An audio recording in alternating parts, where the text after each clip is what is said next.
কালনা ঘাটের একদম পাশে বাসস্ট্যান্ডের পাশে একটা সুন্দর বড় কালী পুজো হচ্ছে। এত বড় কালী পুজো মানে ভাবা যায় না।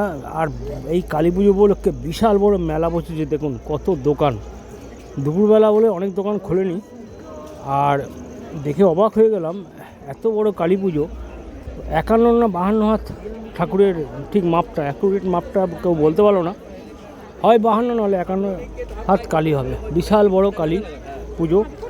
আর মেলাও বসেছে, পুজোর সাথে মেলা। আর এখনই কত লোকের সমাগম, আমি অবাক হয়ে গেলাম। শান্তিপুরের থেকে বাস ধরে কালনা যেতে ঠিক এপারে, গঙ্গার এপারে শান্তিপুরের দিকেই যে মানে পুজোটা হচ্ছে। আর স্থায়ী মন্দির, আর এখানে স্টেজও আছে নাকি, স্টেজে বড় বড় প্রোগ্রাম হয়। 10 দিন ধরে প্রোগ্রাম চলছে। বিশাল, এই দেখুন কত বড় স্থায়ী মন্দির। এই মন্দির এই ঠাকুরের জন্য এত লম্বা করা হয়েছে। এখানে কাঠ জ্বলছে, বিশাল বড় কাঠ, সাধুরা বসে আছে। আর এইখানে পুজোটা হচ্ছে দেখুন।